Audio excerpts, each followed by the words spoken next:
رمضان وہ بابرکت مہینہ ہے جو ہمیں اللہ تعالیٰ کی خاص رحمتوں کے ساتھ نصیب ہوتا ہے۔ یہ مہینہ صرف بھوکا اور پیاسا رہنے کا نام نہیں، بلکہ یہ صبر، شکر، تقوی اور خود احتسابی کا مہینہ ہے۔ روزہ ہمیں سکھاتا ہے کہ ہم اپنی خواہشات پر قابو پائیں۔ جب ایک انسان دن بھر حلال چیزوں سے بھی رک جاتا ہے تو اس کے دل میں اللہ کا خوف اور اطاعت پیدا ہوتی ہے۔ یہی وجہ ہے کہ قرآن پاک میں اللہ تعالیٰ فرماتے ہیں، روزہ تم پر فرض کیا گیا ہے تاکہ تم متقی بن جاؤ۔ روزہ ہمیں غریبوں اور ضرورت مندوں کا احساس دلاتا ہے۔ جب ہمیں بھوک اور پیاس لگتی ہے تو ہمیں اندازہ ہوتا ہے کہ وہ لوگ روزانہ کیسے زندگی گزارتے ہیں جن کے پاس کھانے کو کچھ نہیں ہوتا۔ یہی احساس ہمیں دوسروں کی مدد کرنے کی طرف لے جاتا ہے۔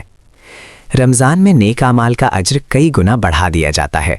ایک نیکی کا ثواب 70 گنا بلکہ اس سے بھی زیادہ ہو جاتا ہے۔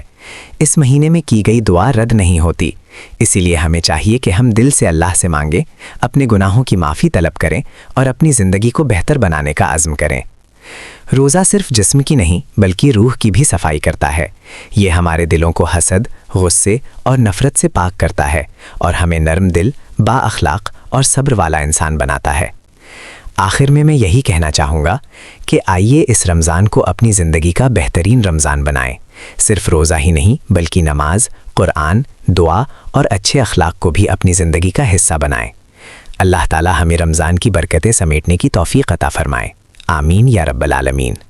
اگر آپ کو یہ پیغام اچھا لگا ہو تو ویڈیو کو لائک کریں، چینل کو سبسکرائب کریں اور اس پیغام کو دوسروں تک بھی پہنچائیں۔